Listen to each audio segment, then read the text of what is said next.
2018 में ही, इसलिए सरकारें उसके प्रति उतनी संवेदनशील नहीं थी, लेकिन 17 के बाद से हम लोगों ने इस पे काम प्रारंभ किया और अप्रैल 18 में हम लोगों ने इस पोर्टल को एक्टिव करने के साथ ही इस कार्यक्रम को आगे बढ़ाया है। और अगर इसमें हम देखें कि जो प्रॉपर मॉनिटरिंग, फोकस मॉनिटरिंग जो प्रदेश के अंदर हुई है, उसका परिणाम है कि जो पेंडेंसी थी, ये पेंडेंसी एक दिन की नहीं थी, एक वर्ष की नहीं थी, ये वर्षों वर्षों से पड़ी हुई थी।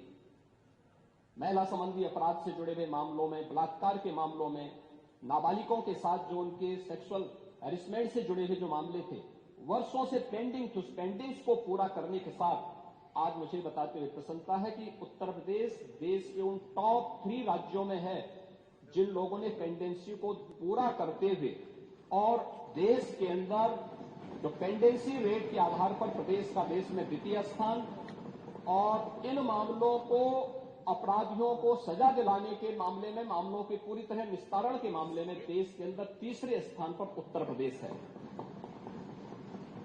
महोदय, ई प्रोसिक्यूशन में उत्तर प्रदेश देश का सबसे बड़ा राज्य है, लेकिन ई प्रोसिक्यूशन प्रणाली को लागू करने वाला राज्य भी है, और इसमें देश के अंदर नंबर 1 स्थान पर यूपी का स्थान है। महिला और बाल अपराध संबंधी अभियोगों के निस्तारण में देश में प्रथम स्थान है। लगभग हमारे 98% से अधिक मामलों का निस्तारण करने में उत्तर प्रदेश आज देश का वह पहला स्थान रखता है। और मैंने जो पहले भी कहा, घरेलू हिंसा से पीड़ित महिला के लिए 181 की एक सर्विस है, और 1090 बाहर महिला संबंधी अपराध के लिए जब कोई घटना घटित होती है तो कोई महिला कॉल करती है तो उस पर तत्काल सेवा उन्हें उपलब्ध होती है। इन सबको इंटीग्रेट करने का काम भी 112 के साथ इंटीग्रेट करने, 181, 1090 और 112 को भी इंटीग्रेट करके अगर कहीं भी सूचना आ रही है, उस सूचना को संबंधित तक भेजने के साथ ही उसको तत्काल रिलीफ मिल सके, इसके लिए भी यहां पर कार्य किया गया है।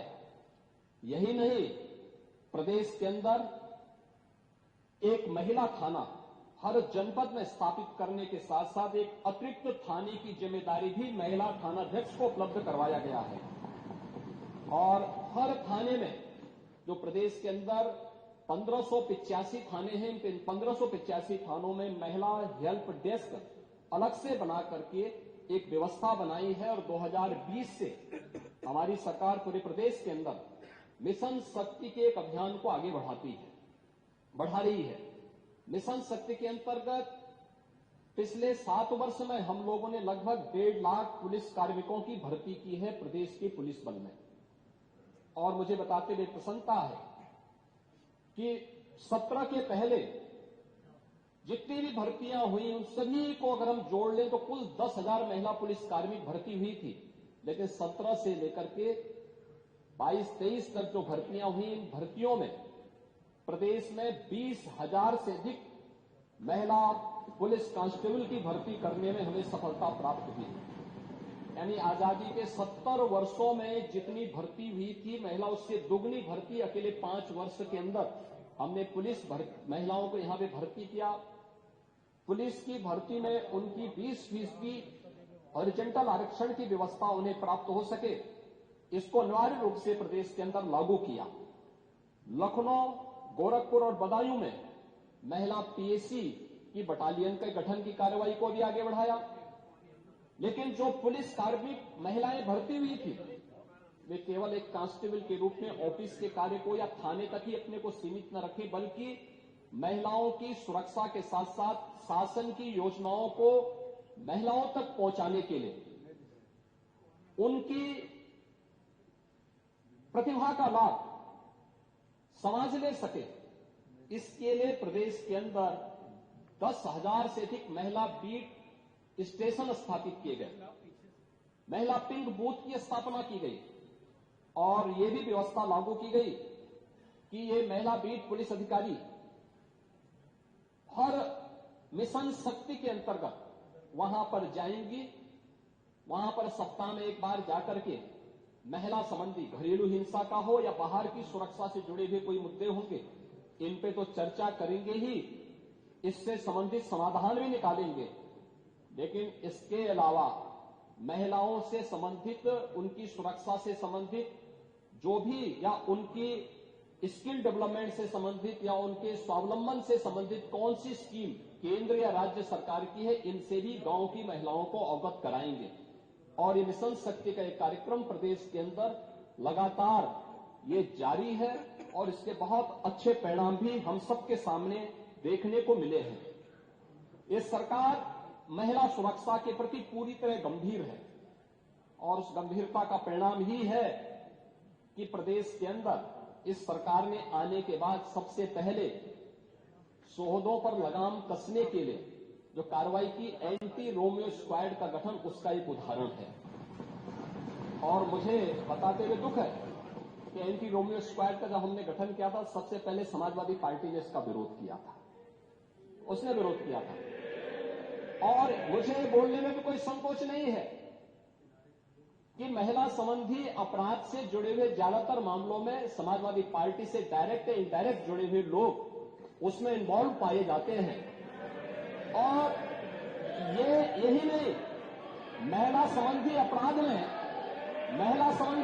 में ये उस पीढ़ी का प्रतिनिधित्व करते हैं, ये उस पीढ़ी का प्रतिनिधित्व करते हैं जिस पीढ़ी ने कहा था, जिसने कहा था कि लड़के हैं गलती कर देते हैं। ये महिला सुरक्षा की बात क्या करेंगे? ये महिला सुरक्षा के लिए तो समाजवादी स्वयं एक गंभीर खतरा है।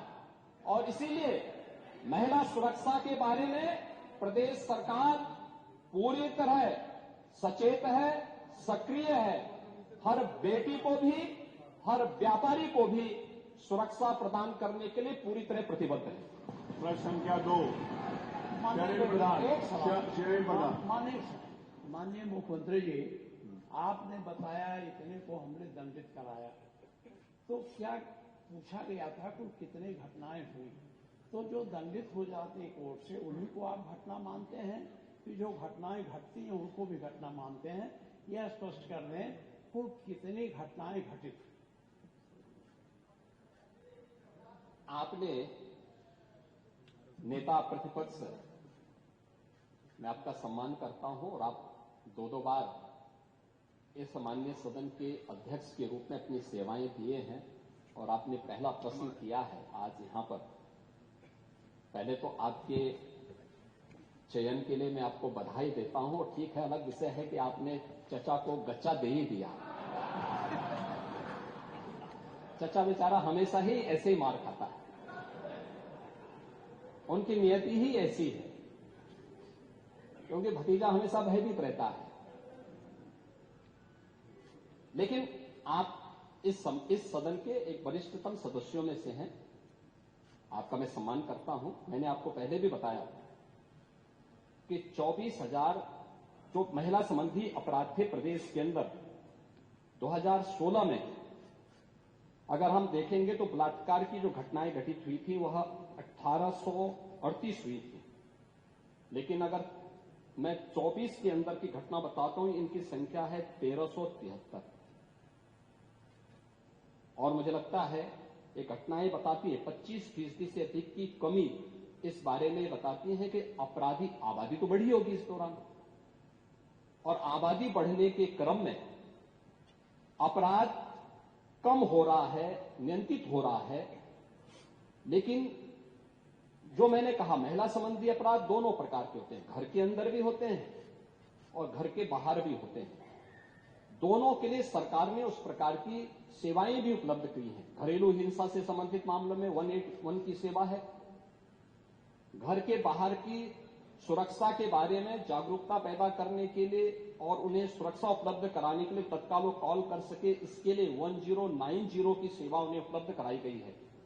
लेकिन साथ साथ क्विक रिस्पांस टीम 112, इन दोनों के साथ इंटीग्रेट करके अगर कहीं भी कोई अपराध होता है, अगर इन तीनों में से किसी को भी कॉल करेंगे तो वहां पर आपको सेवा उपलब्ध होगी इसके बारे में। लेकिन इस पे समय पे चार्जशीट दाखिल करना, डिस्ट्रिक्ट मॉनिटरिंग कमेटी की बैठक के साथ जुडिशरी के साथ बेहतर तालमेल बना करके इस प्रकार के मामलों में समय पे अपराधियों को सजा दिलाने के लिए एक प्रोसिक्यूशन को आगे बढ़ाना और अपराधियों को सजा दिला दी जाए, ये महत्वपूर्ण है। उसी का परिणाम है जो मैंने आपको पहले बताया कि अगर महिला संबंधी जो उनके महिलाओं के विरुद्ध और पास्को संबंधित अपराधों में अब तक हम लोगों ने 16,718 अभियुक्तों को अब तक सजा दिलाई है। इसमें से अगर आप देखेंगे कि 21 को हम लोगों ने मृत्युदंड, 1,713 को आजीवन कारावास, 4,653 को 10 वर्ष या उससे अधिक का कारावास और 10,331 को 10 वर्ष से कम की कारावास की सजा दिलाई है। ये जो जिन अपराधियों की सजा दिलाई गई है, इसमें आप देखते होंगे अक्सर समाचार पत्रों में आता है कि 1 महीने के अंदर दुष्कर्मी को सजा दिलाई गई। ये प्रोसिक्यूशन को फास्ट करने, समय पे चार्जशीट दाखिल करने का परिणाम है। नहीं तो होता क्या है, जब हम लोग इसमें लापरवाही बरतते थे, सरकार संज्ञान नहीं लेती थी, विभाग संज्ञान नहीं लेता था, लोकल स्तर पर संज्ञान नहीं लिया जाता था, अपराध बढ़ते थे और फिर इनको हल्केपन से लेने का दुष्परिणाम क्या होता था कि हर ऐसा अपराधी स्वच्छंद होकर के अपराध भी करता था और फिर समाज उसके बारे में देखते हुए भी उसके खिलाफ कार्रवाई नहीं कर पाता था। लेकिन आज अपराधी के मन में भय है और उस भय का परिणाम आज हम सबके सामने देखने को मिल रहा है कि उत्तर प्रदेश का जो ई प्रोसिक्यूशन पोर्टल है वो देश के अंदर नंबर 1 पर है और उत्तर प्रदेश इस मामले में ऐसे अपराधियों को सजा दिलाने के लिए, महिला संबंधी अपराधियों को, जो भी ऐसे अपराधी हैं उनको सजा दिलाने में उत्तर प्रदेश देश के अग्रणी राज्यों में। बिल संख्या 2 शैलेंद्र प्रधान। नहीं, शैलेंद्र प्रधान नहीं, कोई डिबेट नहीं हो रही, होगा माननीय नेता प्रतिपक्ष ने पूछ लिया। आपने मुझे एक महत्वपूर्ण विषय पर अनुपूरक पूछने का मौका दिया। इसमें 3 माननीय सदस्य हैं, इसीलिए सीधा प्रश्न पर आइए क्योंकि तीनों सदस्यों को अवसर दिया जाए। सर, चूंकि जो